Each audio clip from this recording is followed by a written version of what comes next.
ومن يضلل فلا هادي له أشهد أن لا إله إلا الله وحده لا شريك له وأشهد أن محمدا عبده ورسوله يا أيها الذين آمنوا اتقوا الله حق تقاته ولا تموتن إلا وأنتم مسلمون يا أيها الناس اتقوا ربكم الذي خلقكم من نفس واحدة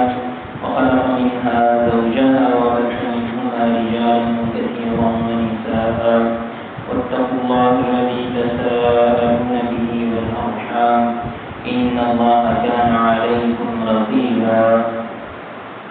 يا أيها الذين آمنوا اتقوا الله وقولوا قولا سديدا يصلح لكم أعمالكم ويغفر لكم ذنوبكم ومن يطع الله ورسوله فقد فاز فوزا عظيما أما بعد فإن خير الحديث كتاب الله وخير الهدي هدي محمد صلى الله عليه وسلم وشر الأمور محدثاتها وكل محدثة بدعة وكل بدعة ضلالة وكل ضلالة في النار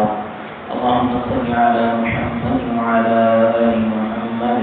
كما صليت على إبراهيم وعلى آل إبراهيم إنك حميد مجيد اللهم بارك على محمد وعلى آل محمد كما باركت على إبراهيم وعلى آل إبراهيم إنك حميد مجيد رب اشرح لي صدري ويسر لي أمري واحلل عقدة من لساني يفقهوا قولي سبحانك لا علم لنا إلا ما علمتنا إنك أنت العليم الحكيم أعوذ بالله السميع العليم من الشيطان الرجيم بسم الله الرحمن الرحيم قال الله تعالى وعاشروهن بالمعروف فإن كرهتموهن فعسى أن تكرهوا شيئا ويجعل الله فيه خيرا كثيرا آج کے خطبہ جمعہ کا موضوع ایک معاشرتی موضوع ہے جو ہم سب کی زندگیوں سے ہی تعلق رکھنے والا ہے اور اس کا عنوان ہے کہ اللہ کے رسول صلی اللہ علیہ وسلم یا محدثین نے اس کو ذکر کیا ہے الوصیۃ بالنساء عورتوں کے بارے میں خیر خواہی کی وصیت کرنا یا نصیحت کرنا یا عورتوں کے ساتھ اور خواتین کے ساتھ اور لڑکیوں کے ساتھ خیر خواہی والا معاملہ کرنا اس کو محدثین نے الوصیۃ بالنساء یا اس طرح کے ملتے جلتے ناموں سے ذکر کیا ہے آپ اندازہ کیجئے کہ آپ کو شاید یاد ہوگا درمیان میں ایک دو خطبے جو ہیں وہ ذرا کسی اور موضوع پہ میں نے دیے ہیں لیکن ایک ترتیب سے جو ہمارے موضوعات اور معاشرتی مسائل ہمارے چل رہے تھے اس میں جو آخری موضوع تھا وہ یہ تھا کہ ایک دوسرے کے ساتھ خیر خواہی کرنی چاہیے ایک دوسرے کے ساتھ اچھا معاملہ کرنا چاہیے ایک دوسرے کے ساتھ بھلائی کرنی چاہیے تو وہ جو خیر خواہی اور بھلائی والے معاملات ہیں ظاہر اس کے اندر خواتین بھی آتی ہیں لیکن اس کے باوجود اسلام میں کچھ رشتے ایسے ہیں یا کچھ آپ سمجھیں کہ انسانوں میں سے بھی کچھ ایسے انسان ہیں کہ جن کا بالخصوص ذکر کیا ہے کہ ان کے ساتھ ان نے بالخصوص اچھے طریقے سے پیش آنا ہے اور ان میں سے ایک مسئلہ یہ خواتین کا بھی ہے تو قرآن کریم کی جو آیت میں نے آپ کے سامنے پڑھی ہے جس کے اندر اللہ تعالیٰ فرماتی ہیں وعاشروہن بالمعروف تم عورتوں کے ساتھ اچھے طریقے سے پیش آؤ اچھے طریقے سے پیش آنے سے کیا مراد ہے المعاشرۃ بالمعروف ہی حسن الخلق ای اجملوا بالقول والفعل معهن اللہ تعالیٰ یہ حکم دیتے ہیں کہ تم ان کے ساتھ اچھے اخلاق کے ساتھ پیش آؤ تمہارے زبان سے بھی ان کے لیے اچھے کلمات نکلنے چاہیے اور تمہارا عمل بھی ان کے ساتھ اچھا ہونا چاہیے اور آگے جو فرمایا فعسیٰ ان تکرہوا شیئا ہو سکتا ہے کہ تم کسی چیز کو ناپسند کرو وَيَجْعَلَ اللَّهُ فِيهِ خَيْرًا كَثِيرًا لیکن اللہ نے تمہارے لیے اس میں بہت بڑی اللہ تعالیٰ نے تمہارے لیے خیر اس میں رکھی ہو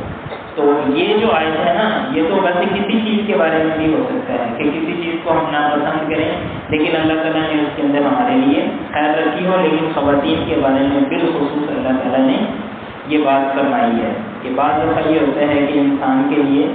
آپ سمجھیں گے کسی مرد کو کسی عورت کے ساتھ زندگی گزارنا مشکل ہے، یا کسی عورت کا کسی مرد کے ساتھ زندگی گزارنا مشکل ہے، لیکن فرمایا کہ اگر تم صبر کرو گے اور معاملوں کو بہتر کرنے کی کوشش کرو گے تو ہو سکتا ہے کہ اللہ تعالیٰ تمہارے لیے اس میں بڑی خیر رکھے گا۔ مثال کے طور پہ ہو سکتا ہے کہ دو میاں بیوی ان کی آپس میں زیادہ انڈرسٹینڈنگ نہ ہو، لیکن ان دونوں کی آگے جو اولاد پیدا ہو وہ ان کے لیے بہت بڑی خیر کا ذریعہ بن سکتی ہے۔ ہو سکتا ہے کہ اللہ تعالیٰ ان کا ایسا بیٹا دے، بیٹی دے، ایسی اولاد دے کہ جو ان کے لیے بہت بڑی خیر کا ذریعہ بن سکتی ہے۔ یہ ایک چھوٹی سی بات ہے، ورنہ خیر کے کئی ایک پہلو ہیں جب اللہ تعالیٰ نے یہ کہا ہے کہ ہمارے لیے ان میں بہت سارے خیر کے پہلو نکل سکتے ہیں، تو اس کا مطلب یہ ہے کہ واقعتاً ہمارے لیے اس میں بڑی خیر ہو سکتی ہے۔ اس کی کیا کیا صورتیں ہو سکتی ہیں وہ اللہ تعالیٰ ہی بہتر جانتا۔ اسی میں ایک صورت یہ بھی ہو سکتی ہے کہ ہو سکتا ہے کہ اگر کوئی مرد کسی عورت کو ناپسند کرتا ہے، یعنی اس کی اپنی یعنی جس کے ساتھ ان کی شادی ہوئی ہے، تو مرد عورت کو ناپسند کرتی ہے، یا عورت مرد عورت کو ناپسند کرتا ہے، یا عورت مرد کو ناپسند کرتی ہے، تو ہو سکتا ہے کہ اگر ان دونوں کا آپس میں اللہ تعالیٰ رشتہ نہ جوڑتا تو ہو سکتا ہے کہ ان کا یعنی مرد کا اس سے بھی بری عورت سے معاملہ ہوتا ہو، عورت کا اس سے بھی برے مرد کے ساتھ اس کا معاملہ ہوتا۔ اور یہ بھی ہو سکتا ہے کہ اگر مرد اور عورت کو آپس میں اچھے طریقے سے زندگی نہ گزار سکیں اور جن وجوہات کی وجہ سے وہ ایک دوسرے کو چھوڑنے پہ تیار ہو جائیں، ہو سکتا ہے کہ اس مرد کو آئندہ جو عورت ملے یا اس عورت کو آئندہ جو مرد ملے وہ ان کے لیے اس سے بھی زیادہ اس کے لیے مشکلات کا ذریعہ بن سکتا ہے۔ اور یہ مسائل ہم عام سنتے ہیں، آپ کو یعنی کچھ لوگ تو ایسے ہیں کہ جو اپنی عزت بے عزتی کا مسئلہ بنا لیتے ہیں، انا ضد اور ہٹ درمی کا مسئلہ بنا لیتے ہیں۔ وہ کہتے ہیں جی میں نے اس کے ساتھ ہی رہنا اور مجھے بھلا مانگ کے کھانا پڑے تو میں کھاؤں گا یا کھاؤں گی، تو یا میں نے اس کے ساتھ میں نے نہیں رہنا، بھلا مجھے جو مرضی اس دنیا کے اندر ہو جائے۔ تو یہ تو ایک ہٹ درمی اور ضد ہے اور انا ہے، یہ انسان اپنی دشمنی اپنے ساتھ خود دشمنی کر رہا ہے، کسی کے ساتھ کوئی دشمنی نہیں کر رہا۔ لیکن بہت سارے لوگ ایسے ہیں کہ ان کے جب معاملات اس طرح بگڑتے ہیں انہیں پھر یہ سمجھ آتی ہے کہ ہمارے پہلے حالات تھے وہ ہمارے لیے بہتر تھے۔ تو یہ ساری کی ساری چیزیں کیوں ہیں؟ کیونکہ اللہ تعالیٰ نے خود قرآن کریم کے اندر ان کو ذکر کر دیا۔ ایک اور جگہ پہ ایک مسئلہ اللہ تعالیٰ نے ذکر کیا ہے، فرمایا وَلَن تَسْتَطِيعُوا أَن تَعْدِلُوا بَيْنَ النِّسَاءِ وَلَوْ حَرَصْتُمْ وَلَا تَمِيلُوا كُلَّ الْمَيْلِ فَتَذَرُوهَا كَالْمُعَلَّقَةِ وَإِن تُصْلِحُوا وَتَتَّقُوا فَإِنَّ اللَّهَ كَانَ غَفُورًا رَحِيمًا۔ اسلام کے اندر ایک شادی کرنا جو ہے نا وہ تو فرض ہے، یہ ضروری ہے۔ دوسری تیسری چوتھی شادی کرنا نہ تو اسلام یہ کہتا ہے کہ کوئی ضرور ہی دوسری تیسری چوتھی شادی کرے، اور نہ ہی اسلام یہ کہتا ہے کہ کوئی دوسری تیسری شادی کرنا کسی کے لیے حرام ہے۔ لیکن باہر صورت نبی کریم صلی اللہ علیہ وسلم کے زمانے میں، صحابہ کرام کے زمانے میں، اس کے بعد کے ادوار میں بھی اور ابھی بھی بہت سارے مسلمانوں کے اندر یہ مسئلہ موجود ہے کہ مرد جو ہے وہ ایک سے زیادہ عورتوں سے شادی کرتا ہے، اور شریعت نے ایک مرد کو اجازت دی ہے کہ ایک مرد 4 عورتوں سے بیعت ہو کر شادی کر لیتا ہے۔ تو عام طور پہ ہمارے یہاں یہ مسئلہ موجود نہیں ہے، لیکن آپ کو پتہ ہوگا کہ جس بھی مرد کی دوسری شادی ہو جاتی ہے، یعنی 4 ہونا تو دور کی بات ہے، جس کی بھی دوسری شادی ہو جاتی ہے، پھر ان کے لیے ایک بہت بڑا مسئلہ ہو جاتا ہے کہ ان 2 عورتوں کے درمیان عدل و انصاف کس طرح کرتے ہیں۔ تو اللہ تعالیٰ نے اس مسئلے کو بھی یہاں پہ ذکر فرمایا اور فرمایا وَلَن تَسْتَطِيعُوا أَن تَعْدِلُوا بَيْنَ النِّسَاءِ۔ اصل تو بات یہی ہے کہ تم نے ان سب کے درمیان انصاف کرنا ہے، لیکن حقیقت یہ ہے کہ تم ان کے درمیان انصاف کر نہیں سکتے۔ یعنی ایک فطری سا مسئلہ ہے کہ انسان کا کسی نہ کسی چیز کی طرف جھکاؤ یا کسی نہ کسی ایک کی طرف جھکاؤ زیادہ ہو جاتا ہے۔ تو فرمایا اس صورت کے اندر آپ نے کیا کرنا ہے؟ اس صورت کے اندر آپ نے یہ کرنا ہے فَلَا تَمِيلُوا كُلَّ الْمَيْلِ فَتَذَرُوهَا كَالْمُعَلَّقَةِ۔ تو اس میں آپ نے ایسے نہیں کرنا ہے کہ جس کی طرف آپ کا رجحان زیادہ ہے تو آپ سارے کا سارا اسی کی طرف، ساری کی ساری توجہ آپ اسی کی طرف کر دیں، اور دوسری خاتون جو ہے اس کو بالکل اکیلا چھوڑ دیں، کیونکہ یہ بھی عدل و انصاف کے منافی ہے۔ بلکہ نبی کریم صلی اللہ علیہ وسلم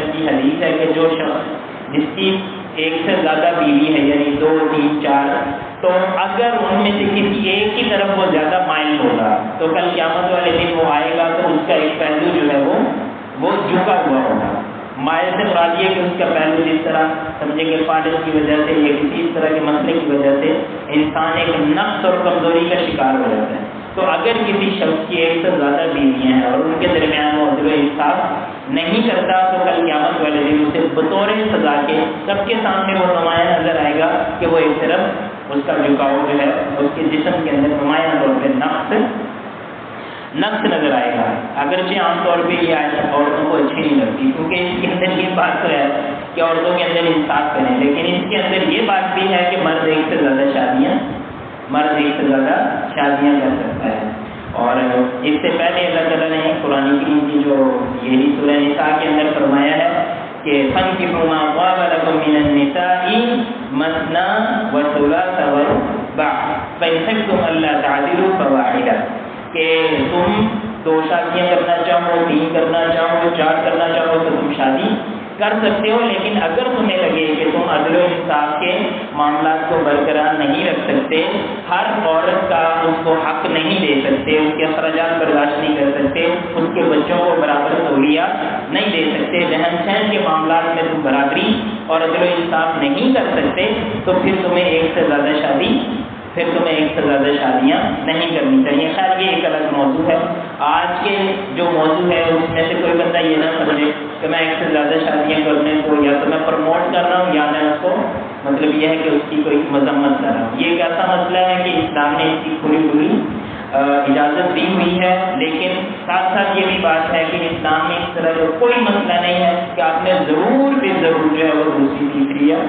چوتھی شادی کرنی ہے۔ اگلی حدیث ہے نبی کریم صلی اللہ علیہ وسلم کی، حضرت ابو ہریرہ رضی اللہ تعالیٰ عنہ بیان کرتے ہیں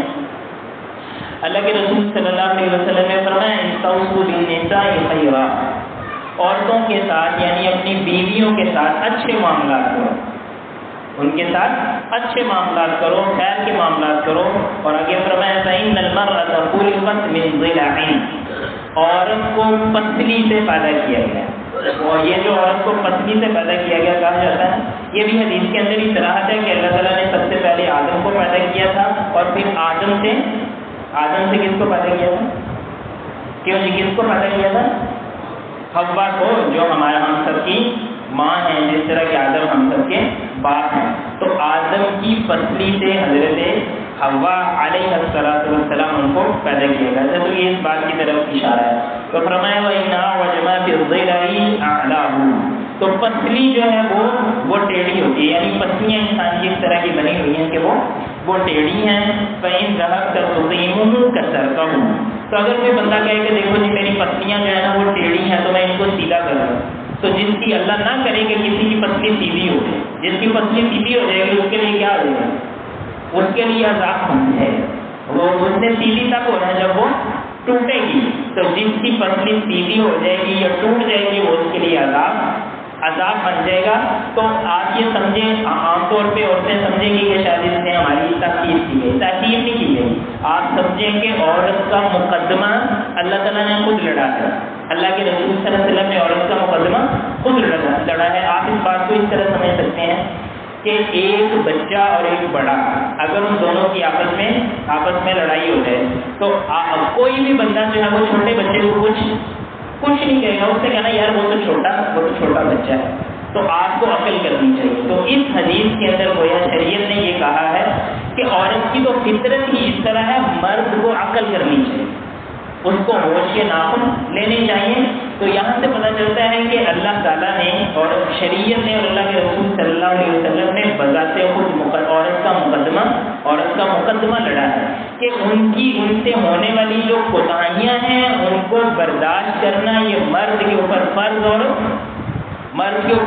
اور ضروری ہے۔ ہمارے یہاں عام طور پہ پتہ کیا ہوتا ہے کہ بعض دفعہ مرد جو ہے وہ بے صبرا ہوتا ہے، بعض دفعہ آپ یہ لفظ بھی بولیں کہ وہ بے شرم بھی ہوتا ہے، تو اس کی عورت اس کو برداشت کرے گی۔ لیکن شریعت کا مزاج کیا ہے؟ شریعت کا مزاج اس کے برعکس ہے، مرد کو اللہ تعالیٰ نے قوام بنایا ہے، ذمہ دار بنایا ہے، حوصلے والا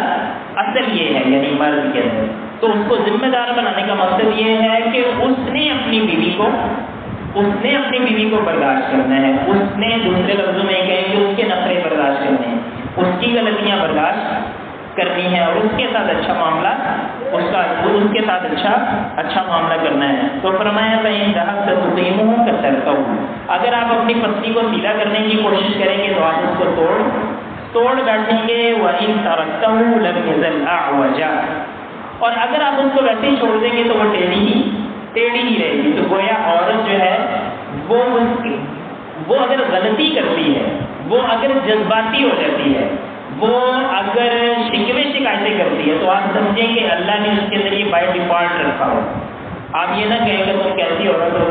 تم ایسے کیوں، اس کی وجہ یہ کہ اللہ تعالیٰ نے اس کی فطرت کے اندر یہ چیز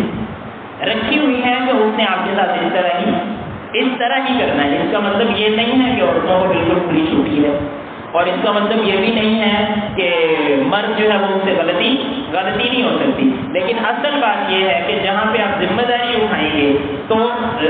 ذمہ دار کسی کو بنائیں گے، تو کسی بھی مسئلے میں جو زیادہ ذمہ دار ہے وہ مرد ذمہ دار ہے، اور عورت جو ہے اس کو اس میں شریعت نے جو ہے وہ اپنی طرف سے ایک زیادہ گنجائش دی ہے۔ تو اس میں بھی کیا ہے، عورتوں کے ساتھ ایک ہمدردی اور خیر خواہی کا پہلو ہے۔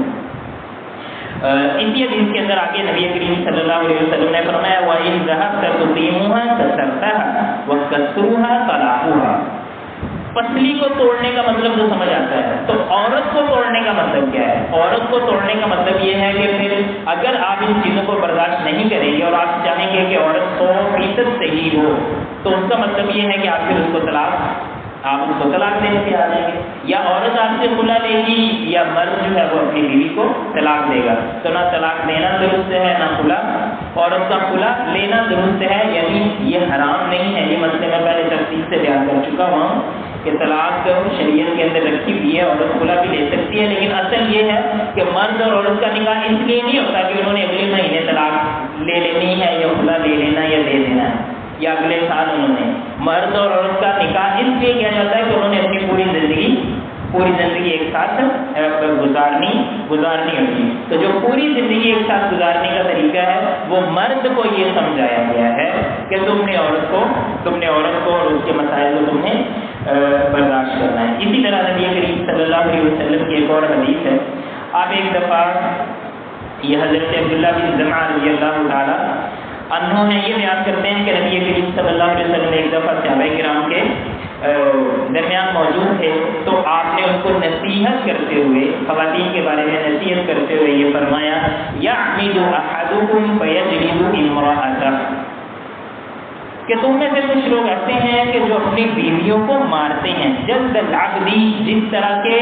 جاہلیت کے اندر غلاموں کو مارا جاتا ہے۔ تو تم میں سے بعض اس طرح کے ہیں کہ وہ اپنی بیویوں کو اس طرح مارتے ہیں جس طرح کے جاہل لوگ اپنی غلاموں کو مارتے ہیں۔ مطلب یہ ہے کہ جس طرح غلاموں کو مارنے والا جاہل ہے، اسی طرح بیوی کو مارنے والا بھی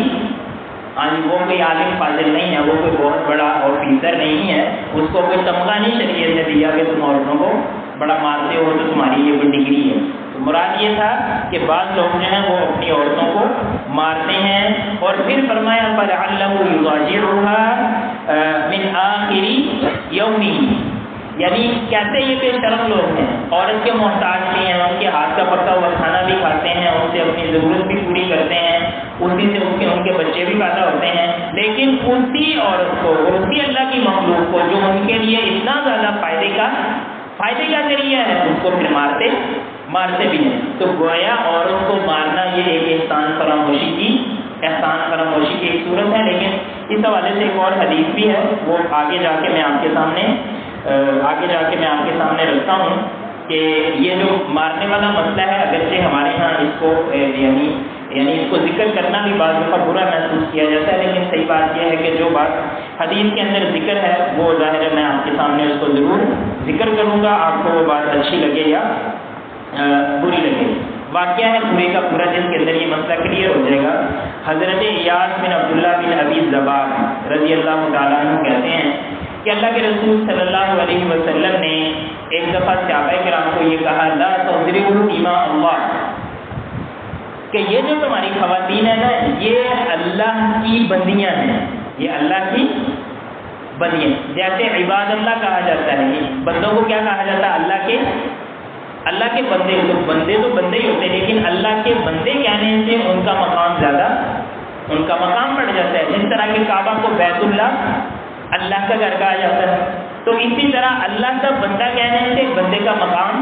بڑھ جاتا ہے۔ اسی طرح خاتون کو یا عورت کو اللہ کی بندی کہنے سے اس کا مقام بڑھ جاتا ہے۔ جیسے آپ کسی کو کہیں کہ میری بہن کو نہ مارو، میری بیٹی کو نہ مارو،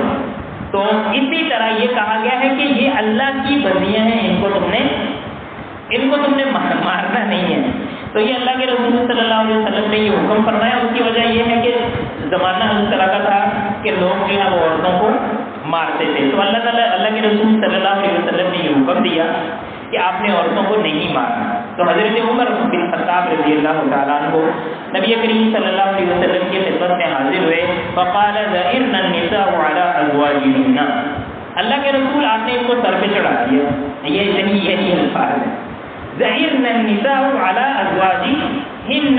کہ عورتیں اپنے خامدوں کے سر پہ چڑھ گئی ہیں، ای اجترأن علی ازواجہن۔ اللہ کے رسول یہ جب سے آپ نے یہ کہا ہے کہ بھئی عورتوں کو کوئی کچھ نہ کہے اور یہ اللہ کی بندیاں ہیں، اور مطلب بڑا آپ نے ان کا پروٹوکول آپ نے بیان کیا ہے، تو اب اس وجہ سے یہ ہمیں تو پلے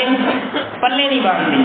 تو اللہ کے رسول صلی اللہ علیہ وسلم کو جب یہ شکایت لگائی گئی، فرخص فی ضربہن، تو اللہ کے رسول نے کہا کہ چلو تھوڑا بہت جو ہے وہ آپ ان کو تعلیم ان کی کر سکتے ہیں، چلے مارنے کا لفظ نہیں بولتا، ورنہ یہاں پہ یہ لفظ یہ لکھا ہوا فرخص فی ضربہن،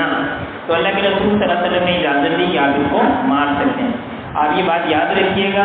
یہ اس وقت نا ہم سب کی جو اخلاقیات ہیں نا وہ آرٹیفیشل اخلاقیات، وہ کاغذی اخلاقیات ہیں، ان کا دین کے ساتھ کوئی تعلق نہیں ہے۔ تو میں اس لیے نا بڑے محتاط انداز میں یہ غلط ہو رہا ہوں۔ مجھے لگتا ہے ہو سکتا ہے یہاں پہ کوئی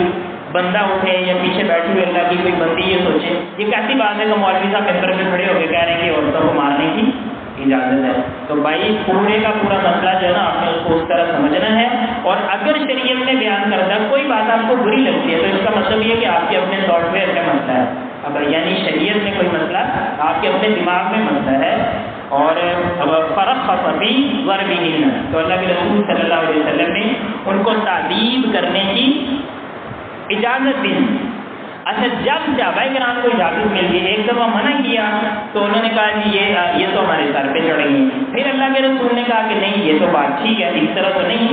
مرد کو حق ہونا چاہیے، وہ ایمان ہے اور عورت جذباتی ہوتی ہے، اور آپ کو پتہ ہے کہ بعض دفعہ جذبات کو روکنے کے ایک اندازہ یہ ہوتا ہے کہ تھوڑی سی بندہ ڈانٹ ڈپٹ کرتا ہے یا ہلکی تعدیل کرتا ہے تو دوسرے بندے کو یہ بات سمجھ میں آ جاتی ہے۔ لیکن مسئلہ یہ ہوا کہ جب اجازت ملی فَأَطَافَ بِآلِ رَسُولِ اللَّهِ صلی اللہ علیہ وسلم نِسَاءٌ كَثِيرٌ يَشْكُونَ أَزْوَاجَهُنَّ، اب اللہ کے رسول صلی اللہ علیہ وسلم کی جو بیویاں ہیں ان کے گھر لانے لگی، عورتوں نے آ کے ادھر شکایتیں کرنا شروع کر دی، انہوں نے کہا جی یہ اللہ کے رسول نے اجازت دے دی ہے تو اب یہ تو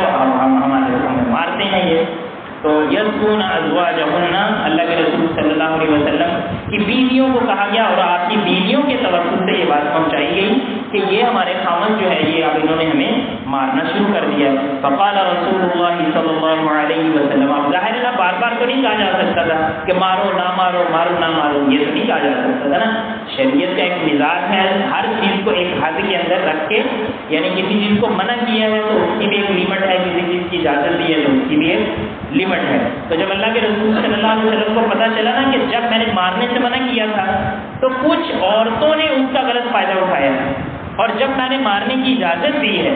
تو یقیناً کچھ لوگوں نے جائز طریقے سے بھی اس کا فائدہ اٹھایا ہوگا، لیکن کچھ لوگوں نے ناجائز طریقے سے بھی عورتوں کو مارا ہوگا۔ تو پھر اللہ کے رسول صلی اللہ علیہ وسلم نے فرمایا کہ مجھے پتہ چلا ہے بہت ساری عورتوں نے آ کے میرے گھر میں شکایت کی ہے اور ان کے ذریعے سے میرے سامنے یہ معاملات آئے ہیں کہ عورتیں جو ہیں وہ اپنے مردوں کی شکایتیں لے کے آ رہی ہیں کہ یہ ہمیں مارتے ہیں۔ فرمایا لیس اولئک بخیارکم، یہ جو مارنے والے اپنے آپ کو بڑے بڑے قبیلوں کے سردار سمجھتے ہیں اور اپنے آپ کو بڑا فنے خاں سمجھتے ہیں، یہ اپنے آپ کو بڑا مرد سمجھتے ہیں، یہ تم میں سے اچھے لوگ نہیں ہیں، یعنی جن کی بیویاں ان کی شکایتیں لے کے اللہ کے رسول صلی اللہ علیہ وسلم کے پاس پہنچ گئی ہیں، اس کا مطلب یہ ہے کہ اپنی بیویوں کے اوپر ظلم و ستم کرتے ہیں، تو فرمایا کہ یہ اچھے لوگ نہیں ہیں۔ تو اس کا مطلب یہ ہے کہ اچھا مرد وہ ہوتا ہے جو اپنی خواتین کے ساتھ، جو اپنی بیوی کے ساتھ معاملات کو اچھا رکھنے کی کوشش کرتے ہیں۔ اور پھر فرمایا الدنیا متاع، کہ دنیا ساری کی ساری جو ہے ایسی چیزوں سے، اللہ کی نعمتوں سے بھری ہوئی ہے، دنیا ساری کی ساری اللہ کی نعمتوں سے بھری ہوئی ہے۔ وخیر متاع الدنیا المرأة الصالحة، اور بہترین دنیا کی نعمتوں میں سے ایک نعمت کیا ہے؟ ایک نیک بیوی کا ہونا۔ تو آج کے جمعے کا خلاصہ کیا ہے کہ انسان مرد بھی نیک ہونا چاہیے، بیویاں بھی نیک ہونی چاہیے، اور مردوں کو اپنی بیویوں کے ساتھ اچھے معاملات کرنے چاہیے، اور اگر چھوٹے موٹے معاملات ہوں بھی تو ان کو آپس میں ان کو حل کرنا چاہیے۔ اللہ سے دعا ہے کہ اللہ تعالیٰ ہمیں توفیق عطا فرمائے۔ آمین وآخر دعوانا ان الحمد للہ رب العالمین۔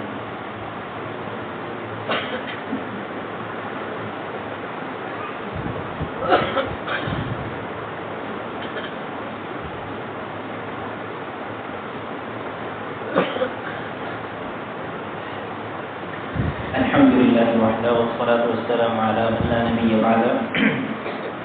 یہ پچھلی دفعہ میں نے ایک بات بھول گیا تھا، آپ کو شاید یاد ہوگا، رمضان کے اندر نا ایک گزارش کی گئی تھی یہاں ہماری مسجد کی انتظامیہ کی طرف سے کہ یہاں پہ نا سولر کا بندوبست کرنا ہے۔ تو اس میں سے آپ بعض دوستوں نے اس میں اپنا کنٹریبیوشن جمع کروایا بھی تھا، کچھ لوگوں نے تعاون کیا بھی تھا، لیکن وہ جو مطلوبہ مقدار تھی یا اماؤنٹ جتنی ہمیں چاہیے تھی، اس کی تفصیلات جو ہے نا وہ یہاں پہ احباب موجود ہیں، پاشا صاحب ہیں، حاجی ناصر صاحب ہیں، قاری اسامہ صاحب موجود ہیں، آپ ان سے پوچھ لیں۔ تو وہ جو اماؤنٹ ہے نا وہ زیادہ جمع نہیں ہوئی، مطلب آپ سمجھے اگر 10-15 لاکھ روپیہ چاہیے تھا تو میرا خیال میں 1.5 لاکھ روپیہ جمع ہوا۔ مجھے خود یاد نہیں رہا، پاشا صاحب نے مجھے سارا بتایا ہوا تھا۔ تو میں یہ گزارش کروں گا دوست احباب سے کہ اس کو تھوڑا سا سنجیدہ لینا چاہیے، اور اس کا ایک طریقہ یہ بھی ہے کہ یہ سولر کے لیے پینل کی ضرورت ہوتی ہے نا، تو پینل ایسے بھی ہو سکتا ہے کہ ہمارے جو دوست احباب ہیں اللہ تعالیٰ یہاں کچھ دوستوں کو توفیق دے کہ وہ پینل لا کے ہی ان کو دے دیں، یعنی یہ بھی طریقہ ہے کہ ہم پیسے ان کو دے دیں، ایک طریقہ یہ بھی ہے کہ پینل ہم لا کے دے دیں۔ تو یہ یقیناً ایک بہت بڑا صدقہ جاری ہے۔ اللہ تعالیٰ سے دعا ہے کہ اللہ تعالیٰ ہم سب کو توفیق عطا فرمائے۔ اللہم انصر الاسلام والمسلمین، اللہم انصر الجہاد والمجاہدین، اللہم اعز الاسلام والمسلمین واذل الکفر والکافرین واذل النفاق والمنافقین، اللہم انصر من نصر دین محمد صلی اللہ علیہ وسلم واجعلنا منہم، واخذل من خذل دین محمد صلی اللہ علیہ وسلم ولا تجعلنا منہم۔ سبحان ربك رب العزة عما يصفون وسلام على المرسلين والحمد لله رب العالمين۔